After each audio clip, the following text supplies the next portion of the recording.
glad I made this today. This is a perfect lunch.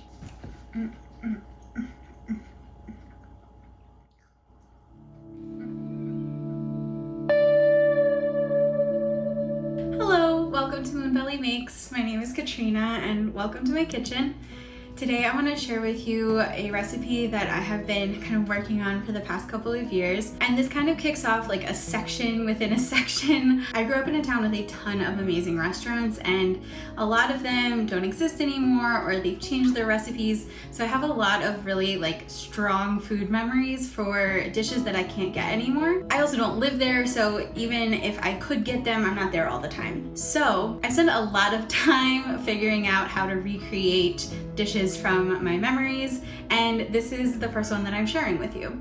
This recipe is for a salad, obviously. The salad still exists at the Lucky Platter in Evanston, Illinois, which is where I grew up, and they have a couple really amazing salads on their menu, and this one they call the avocado salad. And they have a couple different options of dressings that they make in-house. The dressing that I'm sharing with you today is my best approximation of their sesame dressing. When I was a kid, I really didn't love salads. I love vegetables, but I really liked them cooked. And I have like very vivid memories of being like, oh, salad dressing, this is good, while eating at the Lucky Platter. I'm sharing this recipe with you just kind of as a medium-sized salad. Like, it's not totally a side salad, but it's maybe not totally a meal salad because it doesn't have a protein. Sometimes I make this with chicken breast on top or with just a can of chickpeas thrown in, but the way I would order it at the restaurant was with a side of mushroom quesadillas, so I've done that before as well. It's kind of a funky combo, but I like it. This is not an exact recreation whatsoever. This is my interpretation, my way of doing it, and bringing a little taste of one of my favorite childhood restaurants into my home, and here's how I do it. This sesame salad starts with sesame seeds. These will go into the dressing with a few other things. Seasoned rice vinegar, but if you're using unseasoned, you'll probably want to add a little extra salt and honey. Mayo, or you can use vegan mayo. Toasted sesame oil. Honey, or you can use agave for a vegan option. Garlic, and salt and pepper. For the croutons, we will need some good crusty bread, like this adorable tiny bowl that I just got from my favorite bakery. I won't use this whole thing, but I really just wanted to show it to you. More garlic, some olive oil, and a pinch of invisible salt. For the salad itself, I've got romaine, but you can use any lettuce or combo of lettuces that you like, a ripe avocado, cherry tomatoes, sun-dried tomatoes, and I prefer these dry ones that come in a bag like dried fruit, but if you like the oil marinated ones that come in a jar, use those. And finally, quartered artichoke hearts. While I do love the marinated ones in certain contexts for this recipe, I personally prefer the plain ones that come in a can. But honestly, this recipe is totally flexible, so you can make it with whatever you have. I start by toasting the sesame seeds in a 350-degree Fahrenheit oven on an ungreased sheet tray for about 6 to 8 minutes or until they're lightly golden and fragrant. They can burn quickly, so I recommend keeping a close eye on them. While the seeds are toasting, I add the mayo to a medium bowl and add a tiny slosh of the seasoned rice vinegar, whisking until the mixture is smooth. Once that is incorporated, I drizzle in the rest of the vinegar. I find that pouring the vinegar in all at once makes for a lumpy dressing. Then I whisk in the rest of the dressing ingredients: honey, toasted sesame oil, salt, and pepper, and then I grate in that 1 clove of garlic. When the sesame seeds are done toasting, I leave the oven on and then add them to the dressing while they're still warm, stirring to combine. I tasted it for seasoning, and in this case, it didn't need anything, but it could have needed a little more salt, a little more pepper, vinegar, or honey. I put it in the fridge to chill while I made the rest of the salad, but if you are making it further ahead, which you totally can, I recommend covering it. For the croutons, I start by slicing the bread. For a larger loaf, you might just want 2 or 3 thick slices, but from this cute little bowl, I decided to do 4 small slices. Then I take the remaining 3 garlic cloves and slice them in half long ways.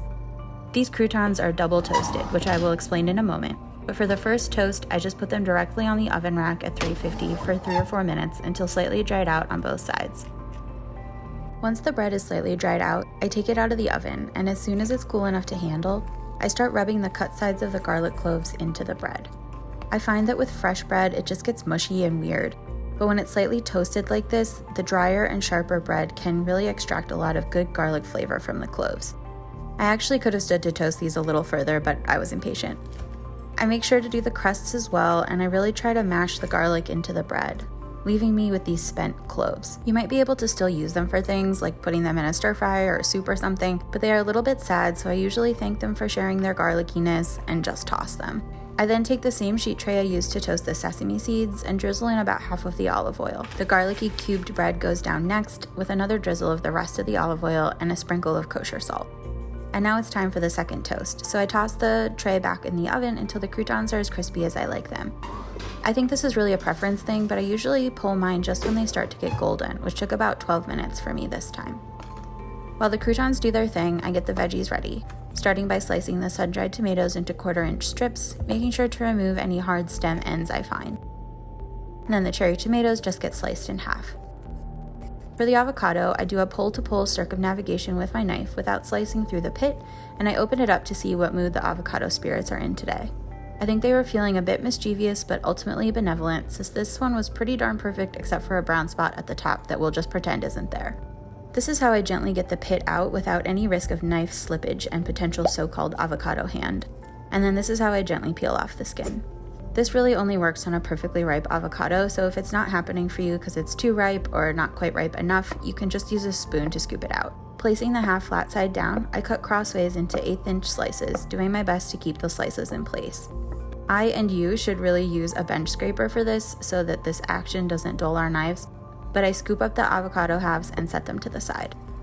By now, the croutes are toasty but not rock hard, and it's time to start assembling. I grab my biggest pretty bowl and start with the lettuce. My romaine is already cut since I do that when I get home from the store, but if yours isn't bite-sized already, you can cut or tear it on its way to the bowl. Then everything goes in except for the avocado and a few extra spoonfuls of dressing. I recommend using tongs or salad servers to get a really good mix. And now it's time to plate up. I make this amount for Josh and I to share, so I'm putting half in a big bowl and then very carefully sliding the avocado half on top. That final spoonful of dressing goes right on top of the avocado and it is ready to dig in. I am genuinely very hungry and very excited to eat this. It's just such a satisfying salad. Satisfying sesame salad, maybe I should call it that. So I love having the avocado sliced really thin like this on top because I don't like getting it mixed in with everything and having it break apart or kind of like become a part of the dressing. That's fine for some salads, but most of the time I like doing my avocado like this on a salad. And so that way you can kind of like peel off a little slice and then stab whatever else you want in your bite.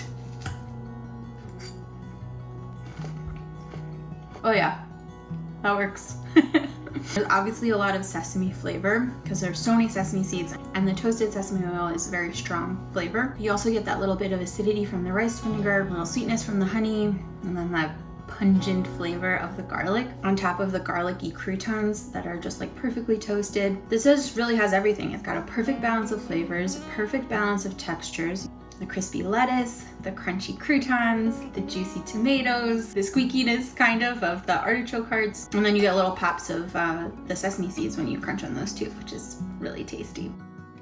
Thank you so much for watching and sharing a little bit of time with me. I hope that you make this recipe because it is really, really good. Even if you just make the dressing and put it on just whatever kind of salad you want, it doesn't have to be these ingredients. The dressing is just really good. For the full written recipe, as well as my Great British Baking Project and all of the DIY and crafting stuff that I love to do under the name of Moonbelly Makes, you can head to my website, which is linked below. I also share all of those types of projects here on YouTube as well. If you'd like to stay connected and maybe see a little bit behind the scenes stuff, then please sign up for my newsletter, or you can follow me on Instagram and we can be friends that way. I'm really grateful that you're here, and I hope you have a beautiful rest of your day. I'll see you next time. Bye. Baby. Hi. Say goodbye. Oh, goodbye.